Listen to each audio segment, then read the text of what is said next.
Iniciamos mais uma edição do Dimensão Total na TV. O nosso programa tem a produção do querido jornalista Ronald Machado.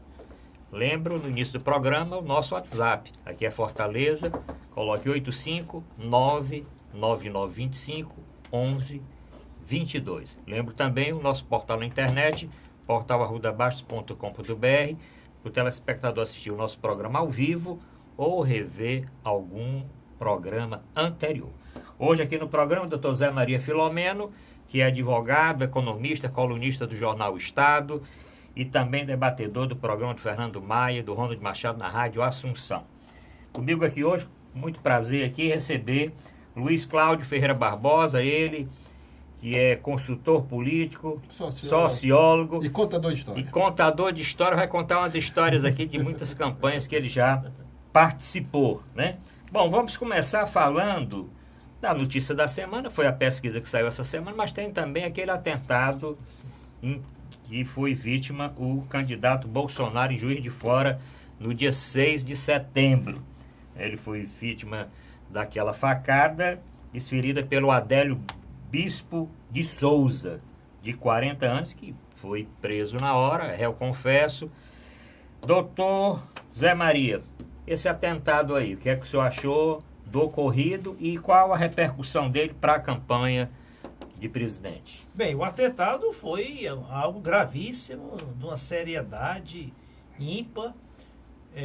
Se atentar contra a vida de um candidato a presidente da República, inclusive liderando as pesquisas de opinião pública, durante um ato político, né, durante uma carreata, um evento, uma passeata sua, traz, logicamente, repercussões no mundo político de forma muito notória. Tem que se lastimar, tem que se condenar o ato, né? É um crime contra a pessoa do Bolsonaro, é um crime também que tem conotações políticas, até porque o próprio indivíduo aí que desferiu a facada alegou motivações políticas e a polícia está investigando se há envolvimento de outras figuras, né? Qual foi a real motivação, se há outros partícipes, se há algum mentor, né, além dele próprio do crime. E traz consequências, logicamente, para a sucessão presidencial. A própria pesquisas, essa que nós vamos comentar, já demonstra aí que o Bolsonaro teve uma ligeira melhora aí nas suas intenções de voto e também pela sua posição de destaque aí nas pesquisas, ele vai ficar impedido de fazer uma campanha tradicional. Ele realmente,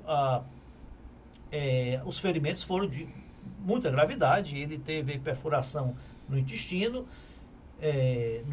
grosso, teve perda de 2,5 litros de sangue, quase 40% do sangue, está ainda com o intestino funcionando de forma precária, foi submetido a uma colostomia, vai permanecer internado na UTI mais 7 ou 10 dias, não vai poder realmente desempenhar atos de campanha normalmente, e isso vai ter efeitos, logicamente, no desenrolar aí do seu desempenho eleitoral. Sobre a pesquisa ela traz várias... Mas vamos falar, doutor Maria, a gente fala depois da pesquisa, né? Para eu escutar então, aqui o Luiz Cláudio. Agora, as consequências diretas sobre o desenrolar da sucessão desse atentado, logicamente que ocorrerão. Agora, a intensidade dela só os próximos dias dirão. Luiz Cláudio, e aí, esse atentado, o Adélio Bispo dos Santos está prestando depoimento, tem inclusive já um vídeo, né, do depoimento que ele prestou ainda em Juiz de Fora, e o que ele diz é que foi motivado pelas ideias, né, que Bolsonaro difundia aí durante a campanha, né, e ideias políticas contrárias ao pensamento dele, né. Já existe uma teoria dentro das escolas sociológicas no Brasil, de que há uma tendência da americanização da nossa política. Uhum. A teoria básica era que você vai ter dois polos, um conservador e um progressista. Nos Estados Unidos, representado por 2 partidos. Uhum. Não que os 2 partidos sejam, na sua essência, nos Estados Unidos, diferentes, mas eles diferem em termos de atração eleitoral. O que está acontecendo agora? Com o fim da polarização PSDB e PT, no sentido de que dificilmente nós teremos um segundo turno com 2 candidaturas representantes dessas agremiações partidárias, nós tínhamos um candidato que representava uma direita moralista, com um discurso muito forte na área de segurança pública e combate à criminalidade. Ele sofreu um atentado em público e o que aconteceu? Ele deixou de ser o que nós chamávamos de um super-herói, um homem que viria resolver todos os problemas, para ser uma vítima da violência. Ele se humanizou. Por isso que eu acho que, em alguns aspectos, foi positivo para o Bolsonaro. Em que sentido, mais especificamente? Porque aquele eleitor do Bolsonaro, que outrora tinha vergonha de dizer que votaria nele, ou tangenciava quando era questionado, ou dizia que votava em outros candidatos, mas tinha ele como primeira opção, esse saiu do armário. Então a gente, de uma hora para outra, pode achar que ele cresceu ganhando adeptos novos, ou então pessoas que se solidarizaram com ele. Não, eu acho que uma boa parte já estava com ele. Mas em função desse processo de humanização dele, automaticamente estão agora saindo do guarda-roupa e declarando abertamente um voto que talvez só iam declarar num eventual segundo turno. Certo. Bom, só falando um pouquinho, o doutor Zé Maria falou, vou fazer um resumozinho, né, aí como médico, do que aconteceu com o Bolsonaro. Bom, ele levou essa facada no abdômen, na região superior do abdômen, e essa perfuração, a faca, acarretou 3 lesões no intestino delgado, intestino fino, como conhece, que é o primeiro intestino, que vem depois do duodeno. Foi o grosso, não?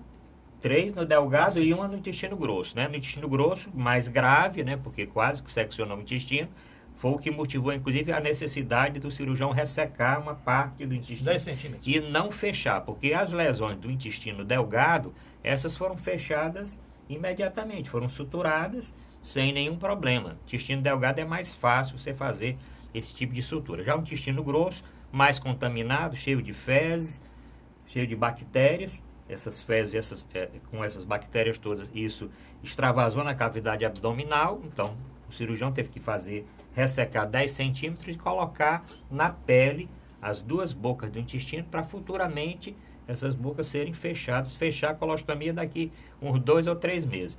Mas o mais grave do Bolsonaro, que ele poderia ter realmente morrido, não foi a lesão do intestino. Isso podia causar... Hemorragia. Foi hemorragia, porque teve uma lesão da veia mesentérica. A veia mesentérica é uma veia que sangra muito, tem a artéria mesentérica, que exatamente irriga todo o intestino. E se ele não tivesse sido socorrido a tempo e a hora como foi, se os cirurgiões da Santa Casa de Juiz de Fora não fossem realmente experientes nessa área, tanto o cirurgião vascular que identificou o vaso que estava sangrando para fazer a ligação desse vaso, como o cirurgião geral que fez a abordagem de toda a cavidade abdominal, fazendo a colostomia, fazendo a ressecção e a sutura do intestino, ele poderia realmente ter falecido. O caso dele é um caso realmente grave e que vai requerer realmente um período maior para recuperar, não devido à colostomia. O intestino começou a funcionar agora, essa semana, a sonda nasogástrica que ele portava foi retirada, ele vai começar a se alimentar, inicialmente de líquidos, mas isso aí tudo bem, mas ele tem uma incisão, porque num caso de um ferimento desse, com diagnóstico de sangramento, a incisão vem desde cima até embaixo, então uma incisão bastante profunda e que demora, inclusive, para cicatrizar, para o paciente ter condições de exercer uma atividade normal. Não acredito que antes do primeiro turno ele possa voltar a fazer caminhadas externas ou alguma coisa assim. Gravar e tudo, acredito que ele saindo da UTI, vai passar alguns dias no quarto e deve ter alta, mas a recuperação realmente para uma campanha como ele estava fazendo no início da campanha, acho que mesmo que ele vá para o segundo turno, nem no segundo turno provavelmente ele tem a condição de fazer. Mas, doutor Zé Maria, ainda falando da repercussão, eu queria que o senhor falasse um pouquinho, nós já comentamos aqui, as fake news, né? Porque aconteceu, eu que acompanho muito, como você, as redes sociais, imediatamente, ali no horário, 2 minutos depois, já tinha os vídeos nas redes sociais, começou então aquele questionamento Alguns achando que era uma cena, né? Incrível que pareça, pessoas achando que era uma cena porque a faca não tinha sangue. E aqui eu quero dar essa explicação, que a faca realmente dificilmente tem sangue quando é uma estocada. Você vai, enfia no abdômen e retira. Ela não sai com sangue. A mesma coisa você levar um corte de gilete no dedo, não é imediatamente que o sangue vem. Você vê o primeiro corte, depois é que o sangue aparece. E num ferimento desse, a própria musculatura fecha e o sangue que está extravasando dentro do abdômen, ele não se exterioriza. Ele fica internamente preso ali porque ele não tem como sair. Não é uma torneira, né? Não foi um ferimento assim, um cano, foi uma faca. E aí fecha. Então, o negócio da faca não ter sangue, isso aí não tem possibilidade. E ter uma armação dessa é impossível que a pessoa, né, doutora Zé Maria, pense que tenha uma armação dessa, né? É inevitável a exploração política do episódio por ambos os lados, né? Existe toda, né, essas especulações de armação, logicamente, sem qualquer fundamento. Agora, o que mais se bate é na questão da violência, né? Que o Bolsonaro teria sido vítima da sua própria propagação do Estado beligerante, do radicalismo, né? Que a figura dele propaga. Eu discordo totalmente, é você querer culpar a vítima pela própria torpeza, né? Não é porque ele é defensor do armamento, que as pessoas se valham da autodefesa contra a violência, tem posições aí muito polêmicas em relação a direitos humanos, em relação a certas minorias, né? Isso não justifica, senão o Papa João Paulo II teria sido vítima de atentado, né? Então, acho totalmente improcedente. Agora, a exploração pelo lado dele também é grande, né? Que tem aí propagado que foi vítima. Então, essa vitimização, como o Luiz Cláudio disse, que trouxe uma certa humanização à figura do Bolsonaro, isso está lhe rendendo votos, está lhe rendendo também uma certa,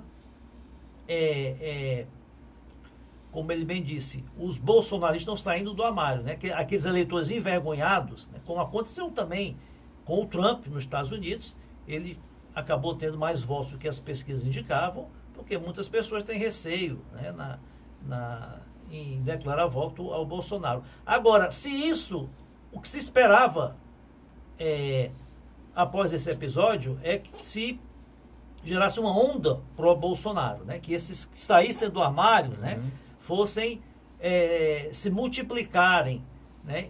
E essa onda, pelo menos nessa primeira pesquisa, não se demonstrou, né? Vamos aguardar as próximas pesquisas. Eu acredito que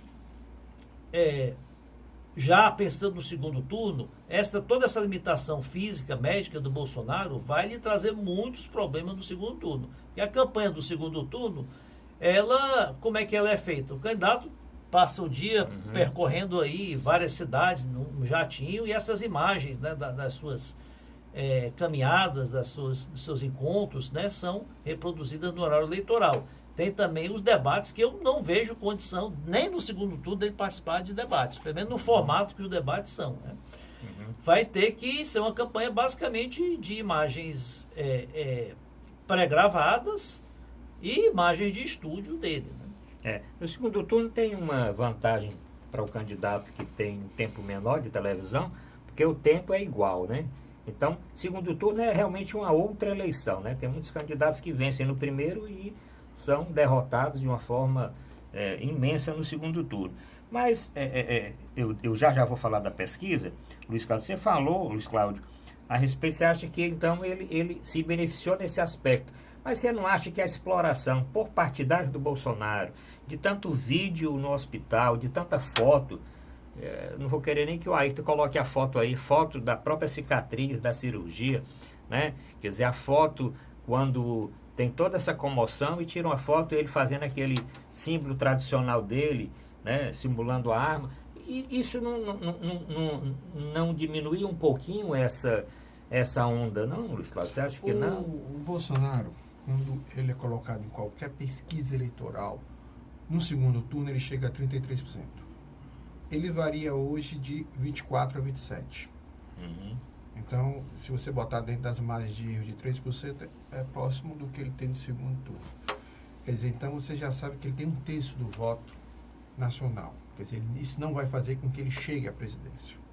Isso vai fazer que crie-se no Brasil uma forte tendência a uma direita moralista, não mais ligada ao PSDB. Já houve esse divórcio. Isso está bem específico. Tanto que você vê que o Bolsonaro vence e o Lula vence Geraldo Alckmin no estado de São Paulo. É, verdade. Agora é porque retiraram o nome do Lula, foi obrigado às pesquisas. Mas você, quando coloca, ele está na frente do Alckmin também em São Paulo. No caso específico do Lula. Então, o que eu quero dizer? Nós temos hoje 2 polos bem definidos. Não é mais um polo liderado pelo PSDB nem pelo PT. É um polo liderado por Jair Messias Bolsonaro e um outro polo liderado por Lula, mas que tem um candidato oficial e um candidato oficioso. O oficial é Fernando Haddad e o oficioso é Ciro Gomes. Mas a gente vai conversar isso. Nós vamos já falar sobre isso. É tema também, pauta de hoje, vamos falar. Agora, o interessante, Marina se desintegrou. Nós vamos falar também no estudo da pesquisa. O Geraldo Alckmin não consegue crescer porque um candidato, agora vindo por outro lado, está tirando o voto dele, que é o João Amoedo. Já tinha um Álvaro Dias.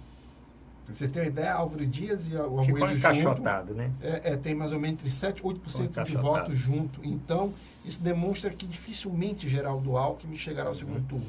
Mas nós vamos fazer já o estudo no segundo bloco da pesquisa de tipo. Vamos, inclusive, falar da rejeição dos candidatos. Vamos falar de quem cresceu e quem diminuiu, né?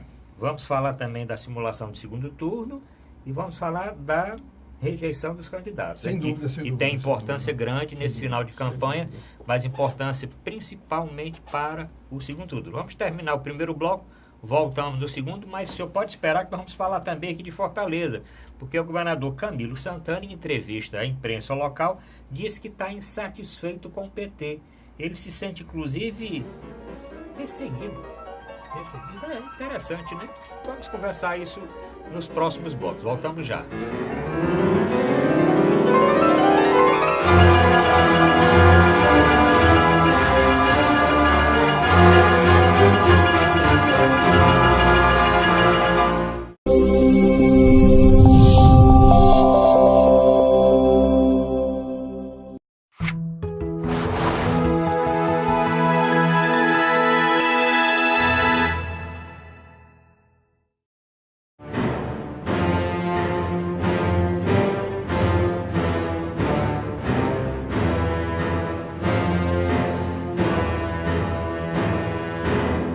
Apresentar a Dimensão Total na TV.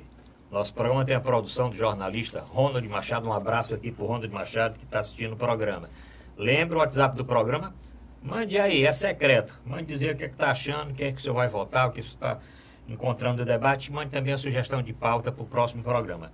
859-9925-1122. Quero agradecer centenas e centenas de mensagens que nós recebemos todos os dias.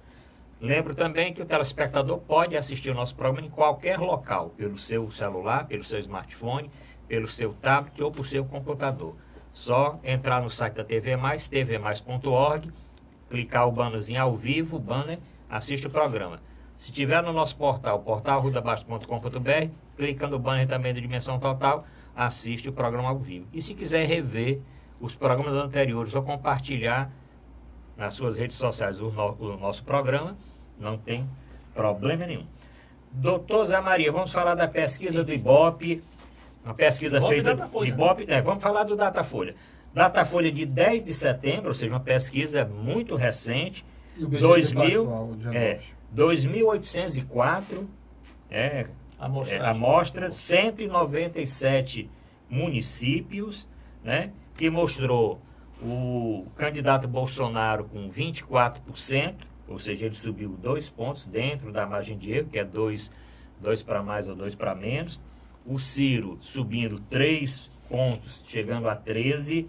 A Marina, Luiz Cláudio adiantou, despencando de 16 para 11. caindo 5 pontos. O Alckmin ali, menos do que a mais dentro da margem de erro, de 9 para 10.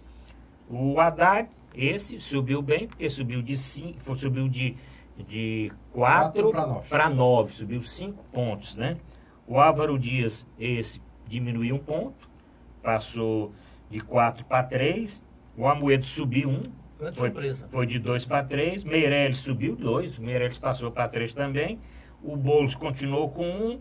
A Vera Lúcia, o Cabo Daciolo também com 1. E o João Goulart Filho e o menino também, o Emael. Também com 0. Doutor Zé Maria, essa pesquisa nos surpreendeu? Bem, rapidamente. Não, ela não me surpreendeu totalmente. Ela trouxe alguns cenários que já eram esperados. Por exemplo, o Bolsonaro, ele vinha com uma tendência de sofrer algum desgaste em função da campanha negativa que está sofrendo, principalmente pelo Geraldo Alckmin, que tem dedicado vários spots aí do seu programa eleitoral para desqualificar o Bolsonaro, trazendo aquelas imagens dele agredindo a deputada, agredindo a jornalista, fazendo uma campanha realmente de desconstrução do Bolsonaro. Mas esse episódio aí da facada, do atentado, ele acho que compensou positivamente o resultado do Bolsonaro e ele aparece com 24%. E a pesquisa indica que os votos espontâneos indicam que ele tem aí consolidado pelo menos 20%. Eu não acredito que o Bolsonaro ele vai baixar aí desse patamar aí de 18, no mínimo 18, 19, 20%. Ele tem um eleitorado inelástico, né? Nem o eleitorado dele cai em função de campanhas negativas, nem sobe muito. Ele tem um teto, pelo menos no primeiro turno. O segundo turno também projeta, como disse o Luiz Cláudio, aí ele aparece no máximo aí com 35%, 36% em qualquer hipótese de segundo turno. Então, eu acredito, a tendência é do Bolsonaro estar garantido no segundo turno. Porque eu não acredito que 2 outros candidatos vão ultrapassar 20%. Um talvez possa ultrapassar mas 2 ultrapassarem o Bolsonaro, acho muito improvável. E a outra realidade que já se esperava é a migração dos votos do Lula para o Haddad. A maior parte para o Haddad e boa parte também para o Ciro Gomes, né? Então, o PT está desenvolvendo uma campanha muito inteligente, né? A estratégia de manter o Lula, a candidatura do Lula até o último momento, até o último instante, né? Que hoje, quando nós estamos gravando o programa, à tarde, o PT realmente anunciou que substituirá o Lula pelo Fernando Haddad, conforme determinação do TSE. É interessante, porque a campanha do PT não é uma campanha nem do Fernando, não será a campanha do Fernando Haddad, será a campanha do governo Lula. Eles estão batendo na tecla, enfatizando todos os ganhos, toda a prosperidade assim, que a população percebeu durante o governo Lula. Então, Haddad é Lula. Então, tanto que a Dilma, por exemplo, está totalmente apagada da campanha, né, que foi a última presidente. Nem para defendê-la, né, nem para vitimizá-la como o vítima de um golpe, eles vão registrar. Agora, até quanto mais esses votos do Lula serão transferidos para o Haddad, eu acredito que bastante, né? Se vai ser suficiente para ir para o segundo turno, não sei, vai depender, como disse o Luiz Cláudio, do Ciro, né? Que é outro que, além de ter herdado boa parte das intenções de voto do Lula, principalmente na região Nordeste, eu acho que essa campanha dele aí do SPC, né? SPC. Que é o SPC, eu acho que surtiu um certo efeito aí na classe média baixa. Né? O popular. Esse populismo que ele tem empreendido na campanha dele tem surtido efeito. O Geraldo Alckmin é aquela coisa, é impressionante como ele não consegue sair do canto, sair do lugar. Teve aí, oscilou 1%, o que é muito pouco pela estrutura que tem o PSDB. O PSDB, de qualquer forma, tem uma máquina eleitoral muito forte em São Paulo, em Minas, no Paraná, em Goiás, em vários estados. Foi o que levou, né, o que deu assim, um empurrão grande na campanha do Aécio em 2014, que o levou a ultrapassar a Marina para o segundo turno, foi exatamente a estrutura partidária, a máquina, nesses estados. Agora, o que acontece? A campanha dele, apesar de ter, impressionante, ele tem aí quase 40% do tempo de televisão, mas tem feito um programa eleitoral muito ineficiente, né? É um programa lento, levando muito pelo lado emocional, né? Enquanto a população, a minha leitura, a população está querendo um candidato mais afirmativo, mais propositivo, mais enérgico, né? Não, lógico, o perfil dele é totalmente diferente do Bolsonaro, mas ele tem que ter uma postura mais positiva, né? E ele tem levado muito para o lado emocional. E a Marina também, exatamente o mesmo perfil da Marina, querendo passar aquela líder conciliadora, ponderada, que é realmente a característica dela. Mas eu acho que não é aquilo que o eleitor está procurando nesse momento. O Ciro preenche muito mais essas características e tem, por isso, crescido nas pesquisas. Luiz Cláudio, essa pesquisa Datafolha para presidente? Quando você pega as próximas semanas, na segunda-feira sai a pesquisa BTG atual. E tem outra, acho que do Datafolha também. Na terça, vai ter toda semana agora. Na né? terça e na quarta vai alternar entre Datafolha e Ibope, Rede Globo, Estadão, ou Datafolha, Rede Globo e Folha de São Paulo. Parece até que estavam querendo antecipar uma do Ibope. Aí tem o do XP Investimento que sai toda sexta. Toda sexta. O que acontece? Agora essa aí é meio assim, né? Mas ela tem, como ela vem numa sequência, né? Como ela vem numa sequência, e já tem uma série que dá para você construir um cenário, o que ficou interessante? Você tem, na minha avaliação hoje, 3 candidaturas disputando o segundo turno.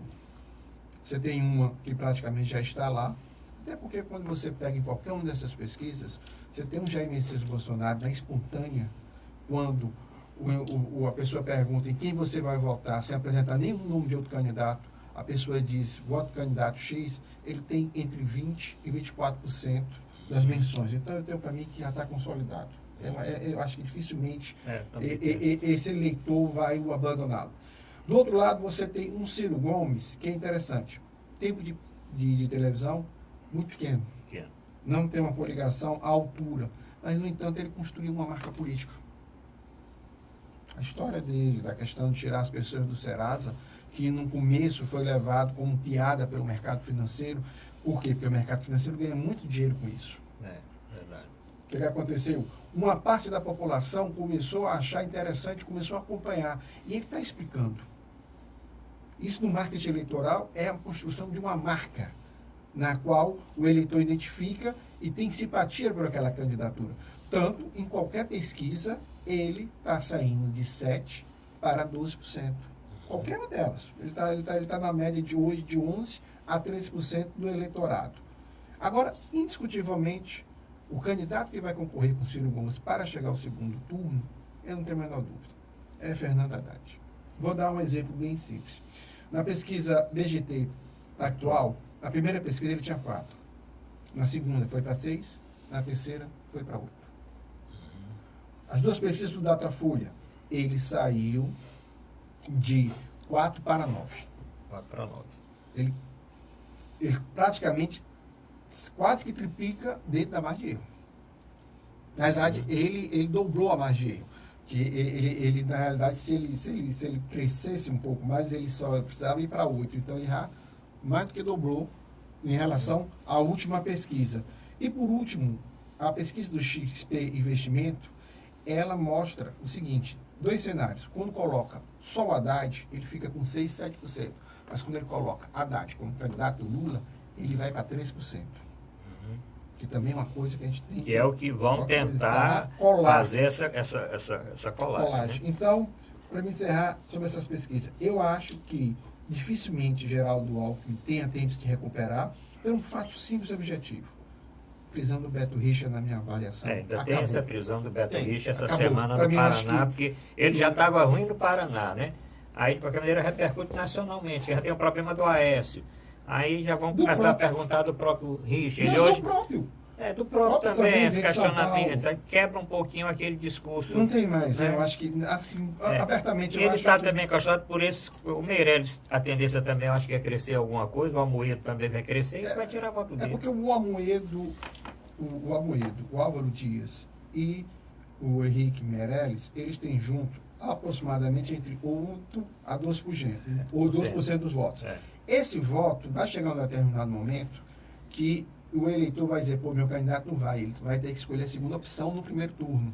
O voto útil, né? O voto útil. Agora, eu tenho para mim que aí, que talvez possa acontecer, é o Ciro acenar para um discurso, não à direita, mas mais a favor do mercado, coisa que o Haddad talvez tenha um pouco mais de dificuldade. Ia acontecer aquele voto anti-PT, né? Anti-PT não é o que o Ciro tem feito até agora. O Ciro ele tem procurado olhar, falar para o eleitorado do Lula, né? Tanto no último debate da Rádio Jovem Pan, né? Eu que assisti pela rádio, ele defendeu o Lula, disse que a prisão do Lula é injusta. Então, não é o que o mercado quer ouvir.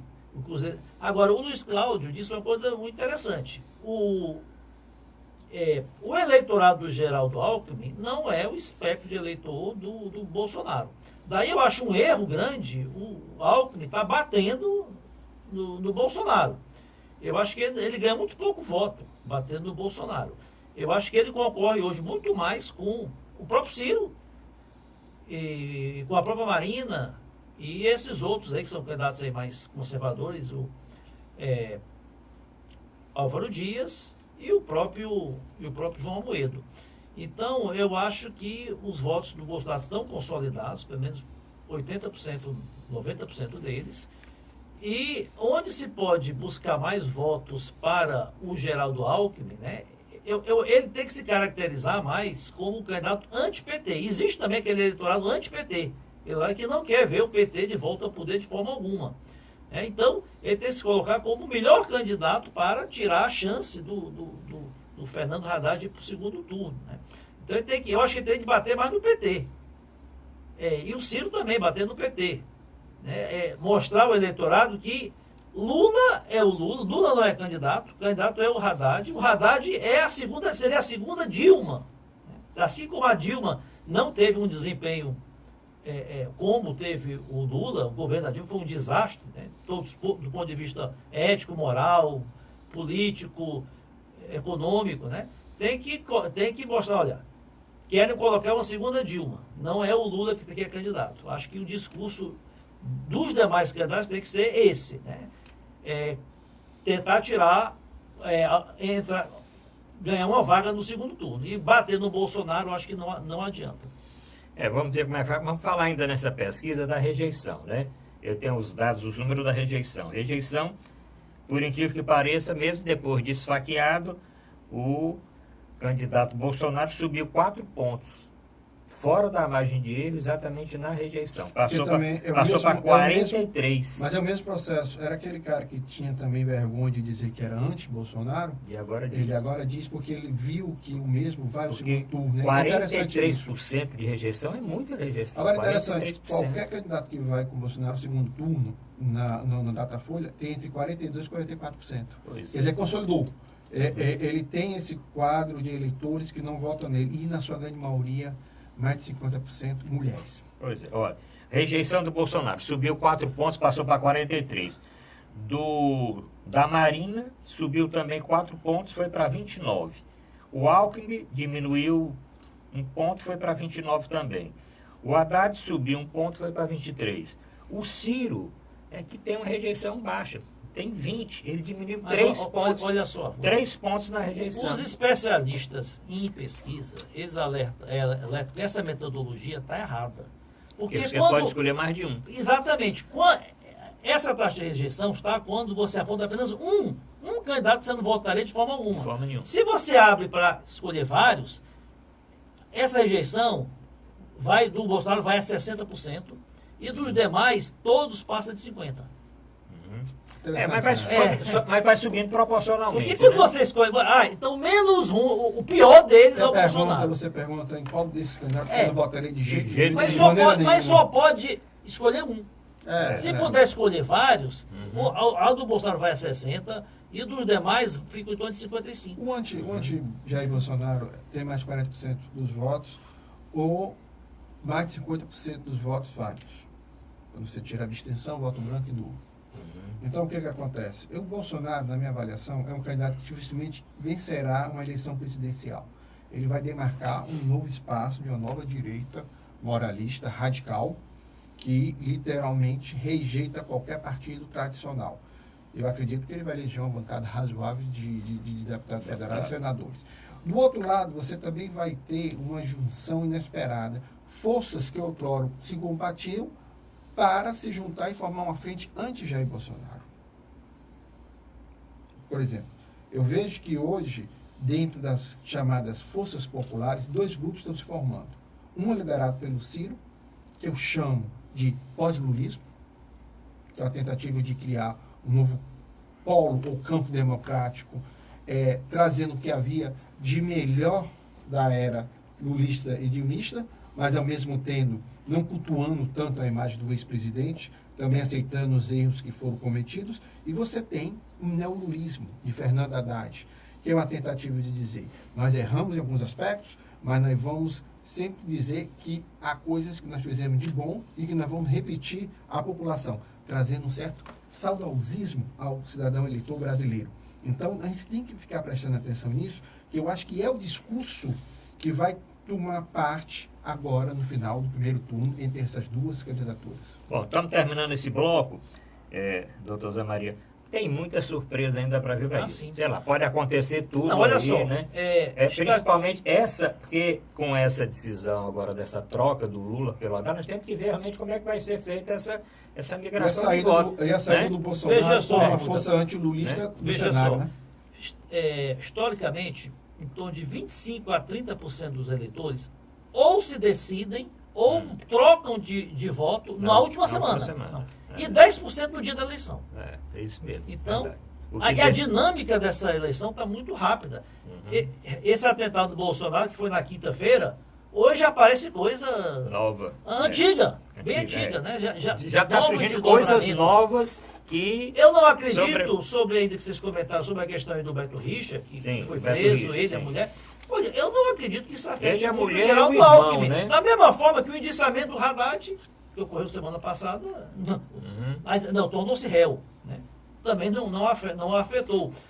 Da mesma forma que a delação do Palocci, que declara que o Lula participou diretamente de pedidos aí de propina também o eleitor brasileiro, ele está muito tolerante aí com corrupção, se por um lado a Lava Jato e todas as prisões, tudo que foi desvendado foi positivo aí, mas deu uma certa anestesia na sociedade brasileira. Acha que todos são iguais, todos roubam, todos são envolvidos em malfeitos, e um a mais, um a menos. Eu acho que não afetará. Talvez afete localmente no estado do Paraná. Localmente que ele já não está bem, né? Que ele já não está bem no Paraná, né? Eu discordo. Que ele não está bem no Paraná. Mas eu acho que pode prejudicar um pouquinho o discurso. Vai ter que fazer um outro discurso. Afeta o Alckmin, não afeta para o Haddad. Eu acho que talvez pelo discurso mais moralista, mais para Lava Jato, mais que não comete corrupção, que o PSDB cabeça. Você vê que o Aécio Neves, o candidato Anastasia, eu vi uma coisa assim, proibindo que o outro candidato diga, né? Tem até, não sei, eu acho que o senhor chegou a ver, não sei se chegou a ter um spotzinho, que eu achei muito bem feito, os marqueteiros fazem tudo, né? Um spot que é desse jeito, do Pimentel, né? Que é o candidato à reeleição. Quando você pensa em pão, o que é que você pensa? Aí a pessoa diz manteiga, né? Quando você pensa numa coisa, o que é que você pensa? Em tal coisa. Quando você pensa em Anastasia, o que é que você pensa? Aécio. Aí o cara queria proibir. Eu vou te perguntar, quando você pensa em petrolão, você pensa em quê? Pois também o outro lado podia fazer isso. O outro lado podia fazer isso. Mas aí, olha, estão escondendo, já vão esconder o Beto Richa. Inclusive, o Alckmin já deu a declaração. Não, se ele é culpado, é para ele ficar preso, não sei o que, não sei o que. Né? Mas o que é que você ia dizendo ainda do Beto Richa? Em 2006, 2010 e 2014, em 2006 com o Geraldo Alckmin, Na região sul e sudeste foi a maior, e centro-oeste foram as maiores votações do PSDB. Em 2010, com José Serra, a sua segunda tentativa para a candidatura à presidência, também foram nessas 3 regiões. Ele chamado, o mapa do Brasil era o seguinte: o sul e sudeste e o centro-oeste, azul, o nordeste vermelho. E o que acontecia? Com Aécio Neves, por pouco o PSDB não ganha o governo em 2014. Agora, o que acontece? A média no sul do Geraldo Alckmin é 11%. O Bolsonaro tem 27% no sul e Álvaro Dias tem 20%. Tá bem, quer dizer, Paraná. Para um candidato que quer chegar ao segundo turno como a Eu estou falando só do efeito da prisão do Beto Richa. Mas pega, porque na minha avaliação, como o tempo é curto até o segundo turno, o Geraldo Alckmin hoje está muito mais tentando explicar os pecados internos do PSDB do que tentar mesmo mostrar à população a sua plataforma política eleitoral. Por isso que eu acho que cada vez mais ele se afunda nos pecados do PSDB que não teve coragem de expurgar.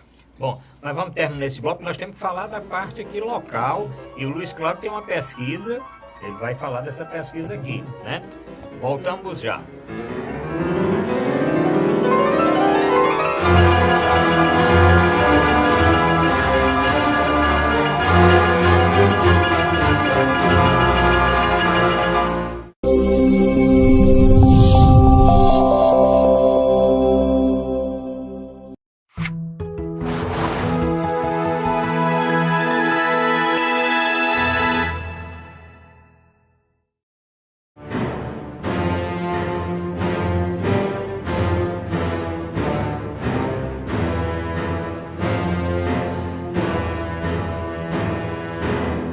Apresentar a dimensão total na TV. Nesse bloco vamos para a parte aqui local aqui do nosso querido Ceará. Lembro mais uma vez o WhatsApp do programa, anote aí 85-999-2511-22. Se quiser rever o programa, entre no nosso portal, portalrudabaixo.com.br, assista o programa ao vivo ou reveja os programas anteriores. Luiz Cláudio, você está me mostrando aqui uma pesquisa para governador. Foi. Né? O Instituto Como Ampla, é essa pesquisa? Diga aí. O Instituto Ampla, junto com o Jornal Estado, fizeram uma amostragem de 1.111 questionários ou entrevistados, boa, né? Com 52 cidades. Ela é maior do que a pesquisa TV Verdes Mares e Ibope, que foi de 800 e pouco. Quer dizer, uma margem de erro bem menor em relação à do Ibope. O que aconteceu? Você tem, no voto de intenção estimulada, 63% para o governador. O general Guilherme Teófilo vem logo depois com 6%. Em seguida vem o Ayrton Lopes, do PSOL, com 3%. O Hélio Góes com 1,5%.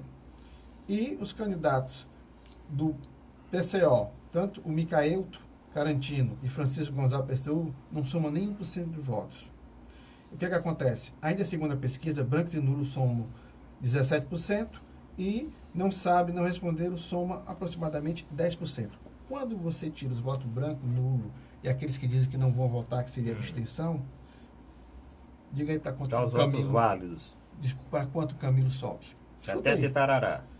Quando no Instituto Ampla, Jornal Estado, se retira os votos branco, nulo e abstenção, o Camilo não vai para nada mais, nada menos que 85% dos votos válidos. O general fica com 8%, o Ayrton Lopes fica com a média de 4%, o Hélio Góes do PSL fica com 2%. E os outros candidatos conseguem ultrapassar a casa de 1%. A grande verdade é que eu nunca vi, desde o período da redemocratização, uma eleição tão fácil como essa. Nem a eleição de Gonzaga Mota em 82, quando foi apoiado pelos coronéis. Aquela não foi tão fácil, não. Foi fácil. Foi fácil. Mas não como essa aqui. Mas aquela ali era a vinculação de votos. Era a vinculação de votos. Em 86 também, a vitória do Tasso sobre a Adalto. Não, mas aí... Não, mas estou dizendo, havia certa competitividade, mas o Tasso venceu. Em 90, Ciro se elege sobre Paulo Lustosa. Em 94, Tasso ganha de Juraci Magalhães ainda no primeiro turno. Tasso se elege em 98, derrotando Gonzaga Mota, também no primeiro turno. Em 2002, nós temos uma competitividade, que é o Lúcio, que vai com Zé Ayrton no segundo turno.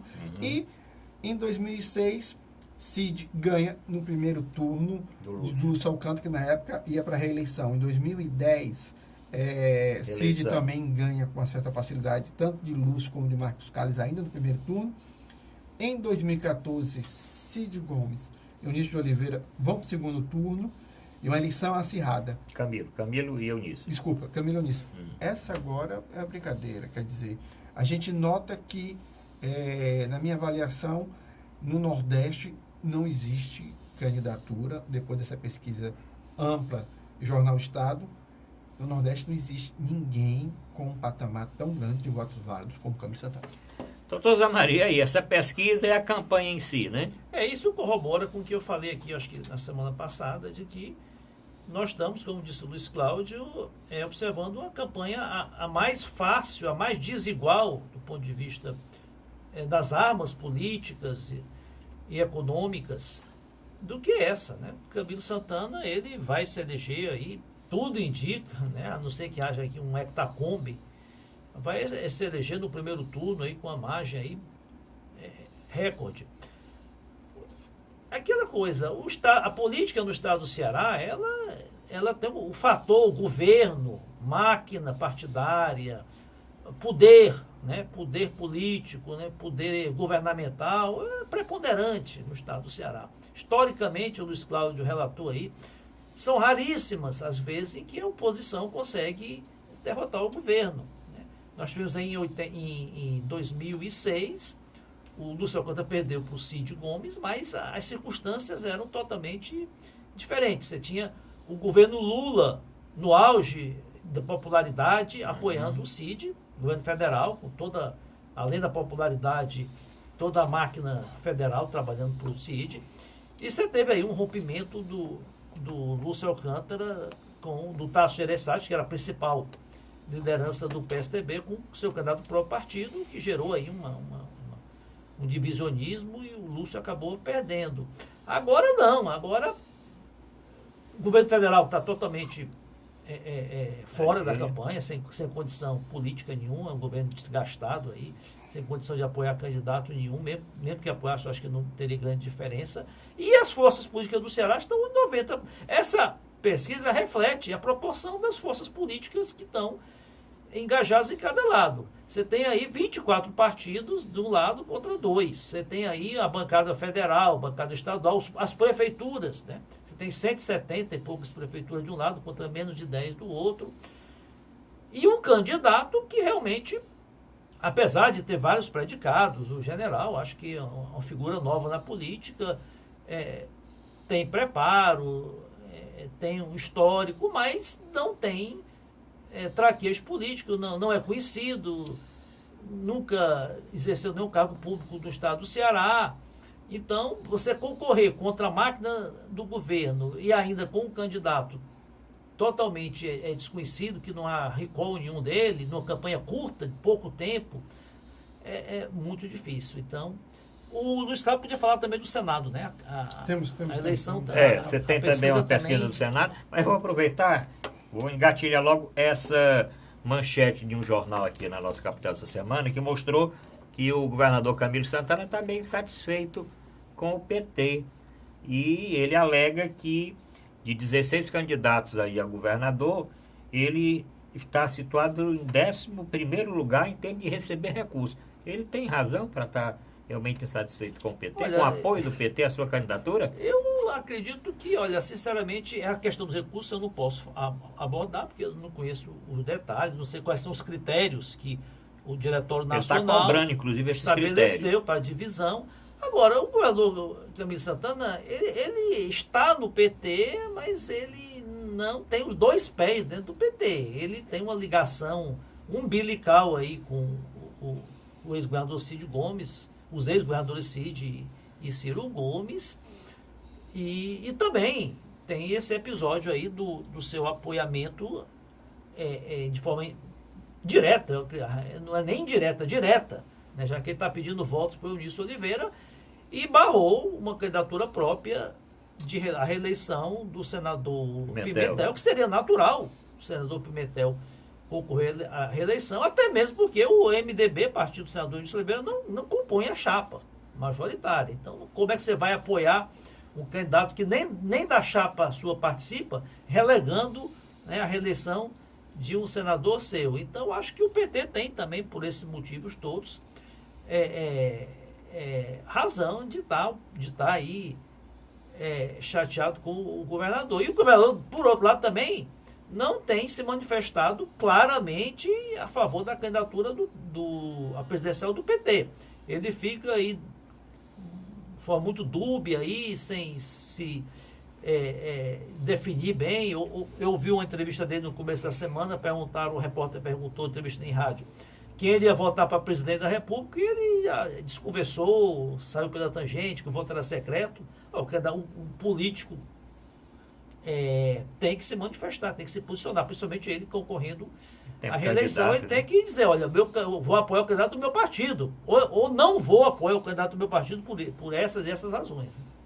Luiz Cláudio, você tem aí a pesquisa para o Senado? A pesquisa ampla, o Jornal Estado, quando também fez a sua amostragem sobre as candidaturas do Senado, é impressionante a força de Cid Gomes. 54% dos votos.